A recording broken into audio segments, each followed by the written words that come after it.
Hello, and these are key insights from United States focus on myeloproliferative neoplasms and myelodysplastic syndrome, a meeting this year being held in Philadelphia. My name is Srđan Verstovšek. I'm a professor in the leukemia department at MD Anderson Cancer Center in Houston, Texas. I'm joined here today with my good friend and colleague, Dr. Professor Rami Komrokji from Moffitt Cancer Center in Tampa, Florida. Hello, Rami. Hey, Sir. How are you?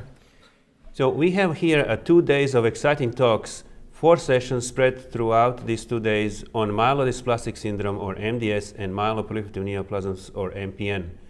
We first started with the session on biology of these conditions because there is so much overlap between the two. These are, after all, 2 main types of chronic myeloid diseases of the bone marrow, and we can learn from each other. It should be always combined. That's the meeting all about. On MDS part, throughout the biology session, we talked about the genomics, we talked about immune system and microenvironment.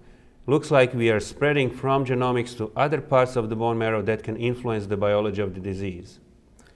Right. So first, I think this is an exciting time for us in the myeloid world. This week witnessed approval of 2 drugs. So this meeting comes in very timely matter to summarize all the data and what's happening in the field. And I think in the basic session, we had a nice summary of tackling the different aspects of biology that we understand. It's almost like we had a complementary 3 talks back to back, one talking about genetic landscape, the other one addressing the microenvironment, and then talking about the role of the immunity and the immune system in MDS. So Dr. David Salmon started talking about the genetic landscape for MDS, highlighting the known genetic mutations that do somatic mutations that happen in MDS and how frequent they are. So in fact, nowadays, in 80 or 90% of the patients, we can identify those somatic mutations that could be very helpful in establishing the diagnosis. He went over their role in helping establishing the diagnosis and their prognostic value, and then also a little bit about how could we tackle or how we could use those as therapeutic targets. And this was very interesting to me. The RNA splicing abnormalities appears to be the predominant problems when it comes to genetics. It's not just the DNA, but the RNA splicing problems appear to be predominant and contributing to MDS quite a bit, and new therapies are being developed. Absolutely. So the splicing machinery mutations are actually probably the most prevalent in MDS and MDS MPN. And now we have already a phase 1 clinical trial with the first spliceosome inhibitor in ongoing and in many centers. So that's really exciting. It also, the understanding those somatic mutations and the ability to follow them allows us to understand also the disease evolution. So now we know that those patients start with certain acquired somatic mutations by aging, such as what we call CHIP, clonal hematopoiesis of undetermined potential. Then they acquire other mutations, and then we are also understanding what happens when those diseases evolve to AML, which ultimately, hopefully, will provide us with opportunities to intervene and try either to prevent this disease happening or alter the natural history for the disease. Then we heard about the role of the microenvironment. So first, I think the microenvironment was defined because it's a kind of a vague term. What composes the microenvironment in the bone marrow, the stromal cells, the osteoblast, the cytokines, and I think that's important to understand. There was a paper that was highlighted from Dr. Mark Rajimakar showing that actually changes in the microenvironment could cause MDS. So this is now the discussion in the field. It's almost like the chicken or the egg, which started the disease, like the inflammation that is set in the bone marrow that lead eventually to those genetic mishappenings, or that the genetic mishappenings lead to some of the inflammatory changes that we see in the bone marrow. And I think the speakers all agreed that it's probably both, and it's very difficult to tease which happened first. But that also the exciting part, as we understand those, that provides us also with therapeutic opportunity that we could target some of those changes in the microenvironment. There are some ongoing studies. The speakers highlighted that probably those interventions should be done early on in the disease rather than later on, because once the disease is clonal, probably targeting the microenvironment and inflammation could be less important. Then talking about the immune system, I think the focus was in this meeting more talking about the innate immune system, which is there is more evidence accumulating about its role and the role of the inflammation. So again, there was explanation of the basic understanding of what the innate immune system is, but highlighting the role of the inflammation in MDS, similar to the microenvironment, highlighting, that probably inflammation by itself could be a trigger to cause MDS or dysplasia. There were studies highlighting, mouse models where S100 protein is overexpressed, and that actually leads to a phenotype similar to what we see in MDS. Again, actually, there are several trials that both our institutions are actually testing now, targeting inflammation in MDS. We have studies targeting myeloid-derived suppressor cells that seems to play an important part in myelosuppression. We have studies from your institutions looking at toll-like receptor monoclonal antibodies. The first round of those showed promising results. So I think the MDS basic session was a nice summary of where the field is heading and trying to put those pieces of the puzzle together. I think the disease definitely is clonal, that we see mutations, but there is also a definitive role for microenvironment and altered immune system. Much of this has also been discussed in 2 talks in biology section on myeloproliferative neoplasms.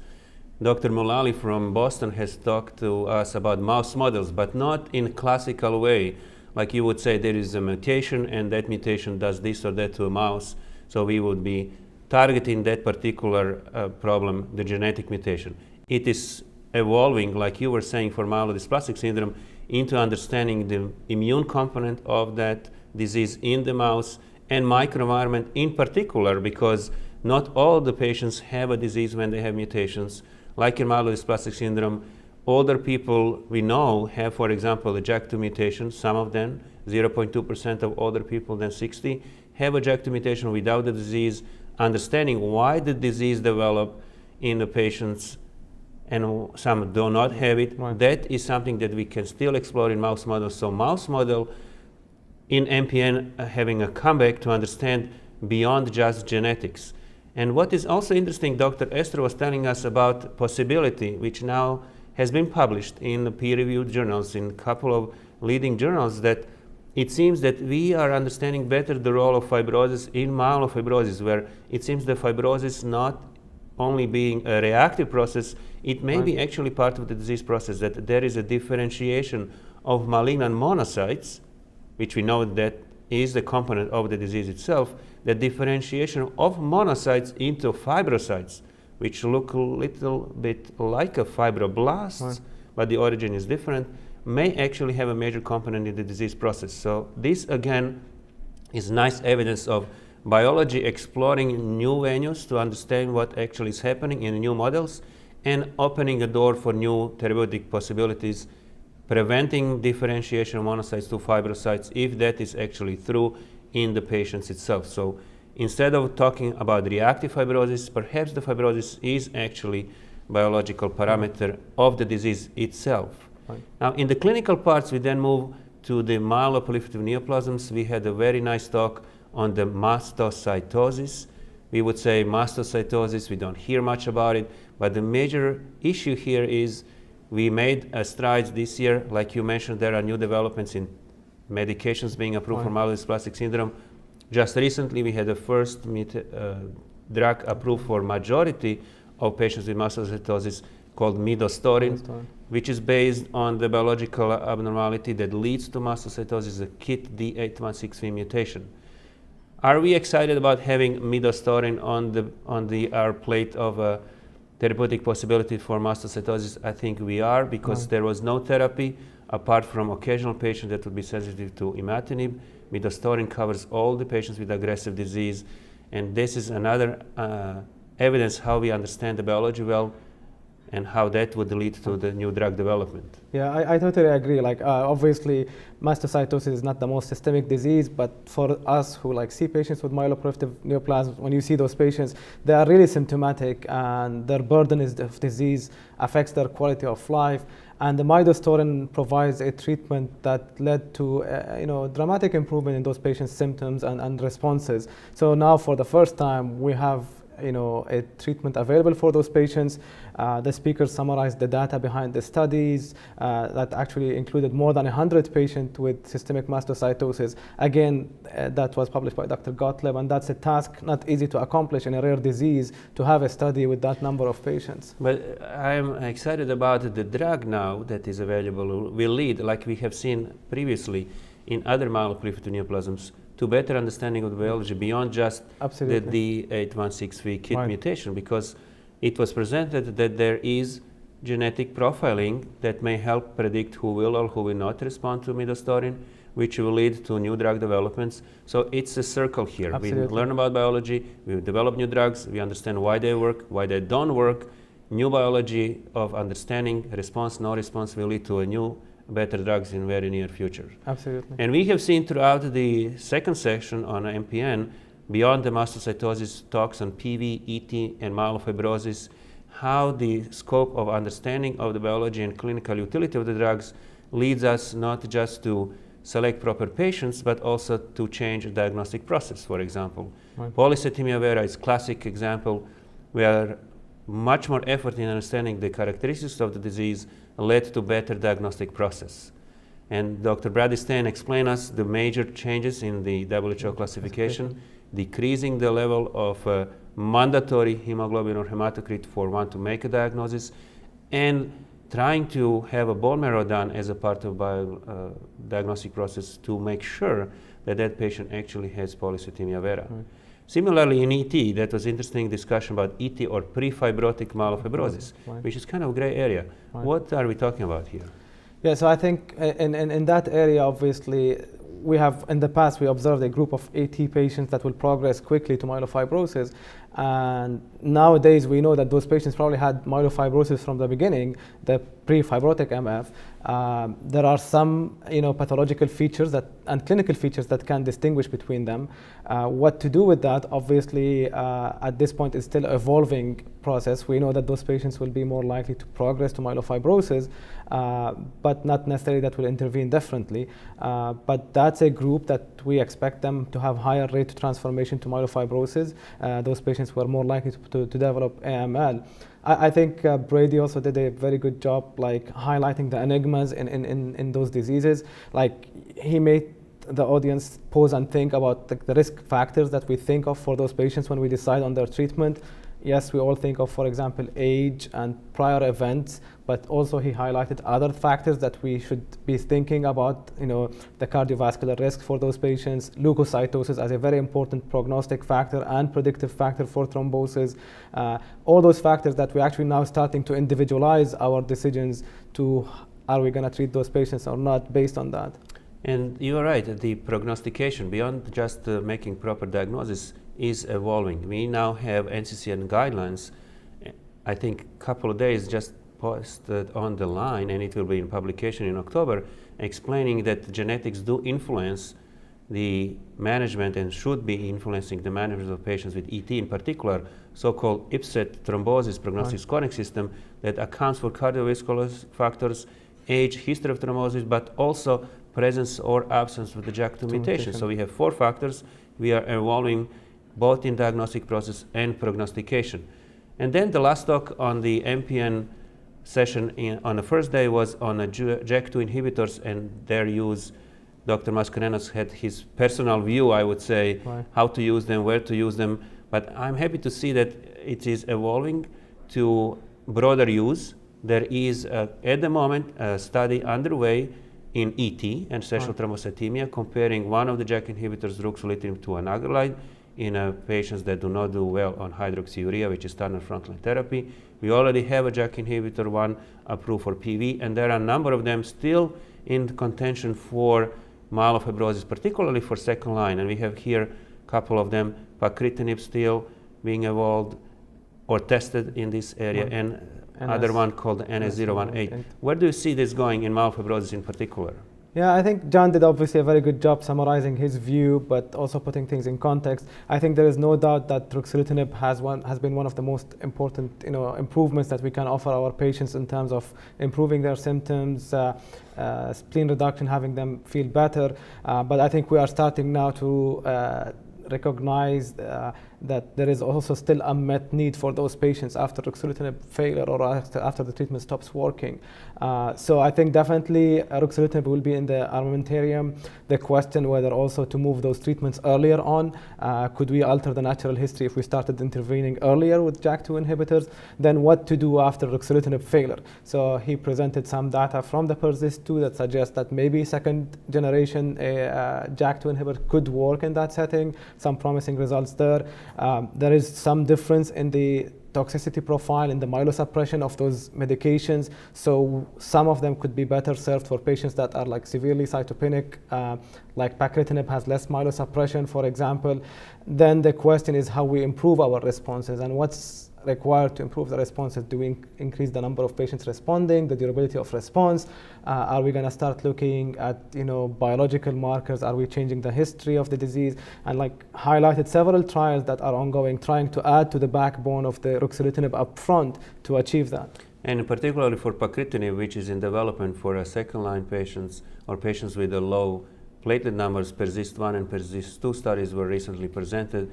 We'll learn an update on those as we learn a long-term updates on a response and response two studies in PV with ruxolitinib. Right. So we are getting not just the sense of what is new on diagnosis, what is new on a prognosis, but also what is the latest update on the new studies. On the second day, we started with the MDS session. We have excellent speakers. We started talking about a number of different aspects of management of myelodysplastic syndrome, from iron chelation therapies to use or proper use and expectations of lenalidomide. Then you gave us your view how to combine these efforts together with hypomethylation agents, and also to understand what you already mentioned earlier on, where to actually intervene and how in patients that perhaps do not have a clinically relevant disease but have a mutational profile that suggests there would be possibly a disease, so-called CHIP or ICUS. Right. How do you view this? And you did a very good summary. Can you tell us in few words where to see the future of management of MDS, early, late, and how to combine all this together? Right. So I think, yeah, definitely, like David Stinsma gave a really masterful presentation identifying the CHIP and the ICUS categories, which are things I think we are going to start seeing in practice. So those patients have either somatic mutations with no cytopenias, that's what we call CHIP, clonal hematopoiesis of indeterminate potential. Those patients are similar to what we deal with in myeloma or B-cell lymphomas, like the MGUS or the MBUS. Those patients are actually, interestingly, at higher risk of developing all heme malignancies, but they're also cardiac mortality is increased. So I think we all are going to see those patients in practice. Around 10% of patients above age of 70 will have evidence of those somatic mutations. I think we are going to be moving down the road to start thinking of preventive studies on those patients, whether it's to decrease down the cardiac mortality or the frank development of heme malignancies in those patients. So that's a population of patients we are seeing and we are dealing with. There are patients that don't meet the WHO criteria for MDS, so we call them ICUS. We know now some of them have somatic mutations, and the outcome for those patients is similar to MDS. So we could see down the road that the criteria for diagnosis will be changed because those patients have the same natural history as MDS. And all of this, again, goes back to the first day when we talk about the biology of the disease. Like, we are seeing that in clinic. So you see those patients almost pre-MDS, then in the early phase of MDS, and then the advanced phase of MDS. So I think, Amer obviously gave a good talk about the iron chelation and the role of iron chelation in MDS, and discussed the pros and cons, obviously, of the limited data we have that's all derived from meta-analyses, retrospective studies, awaiting for clinical studies to be done or finished with the Telesto study as a prospective study. But that also is an important aspect, managing patients with lower risk MDS, because many of those patients tend to be transfusion dependent. Dr. Gertz did a very good review on highlighting the role of lenalidomide use in MDS.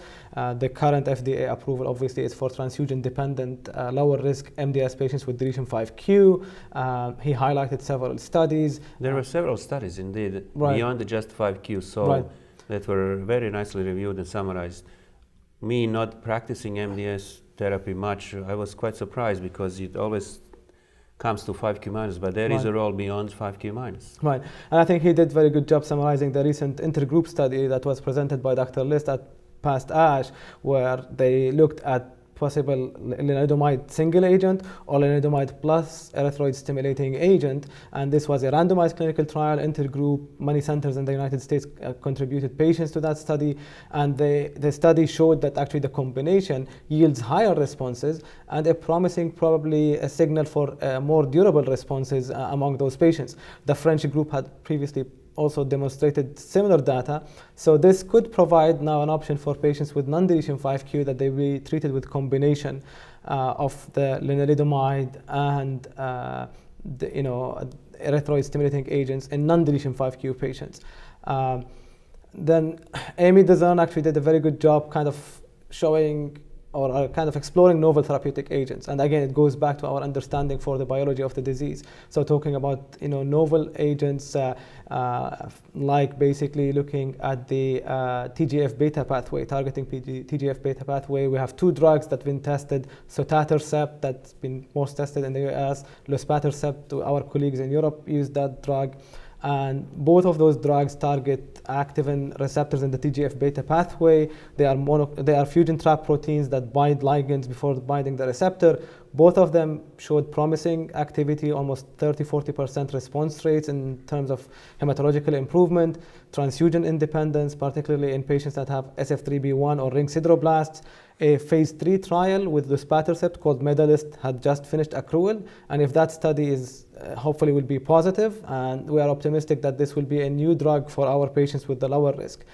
She also discussed few of the other treatments, like some of the oral new hypomethylating agents, kind of a first look on checkpoint inhibitors or immune modulators like ipilimumab and nivolumab in MDS. What you summarized very nicely for us in myelodysplastic syndrome session, this was reflected very well in the last session of the second day, which was novelties in myeloproliferative neoplasm management. We reviewed the diagnostic process to distinguish properly, as we already mentioned, ET from prefibrotic myelofibrosis, and new diagnostic criteria for PV. Dr. Bueso Ramos summarized this very well for us. Then we looked at the new therapies. I was looking into where is the field going. Similarly to what you mentioned in MDS, the hot topic is the anemia as a target. Luspatercept or sotatercept appear to show promise not just in MDS for anemia, but also in myeloproliferative neoplasms. We then also looked at the therapeutic potential of new drugs in accelerated or blastic phase MPN. This is area of unmet need. Dr. Rajit Rampal gave us an update on use, particularly of hypomethylation agents and the JAK inhibitors. Perhaps that's the best combination that we have at the moment. And I think that the summary of the second day is that there is a lot to be learned altogether. I hope that our audience will join us to listen to all the speakers one by one, because everybody brought something novel to the plate. We are learning as we go very rapidly through life. We're going to continue at this pace with annual meeting. I would therefore like to thank you very much for participation in the key insights from United States focused on myeloproliferative neoplasms and myelodysplastic syndrome. Thank you again. I'm Srđan Verstovšek. Thank you, Rami, for participation. It was a lovely discussion. Thank you. Thanks, sir.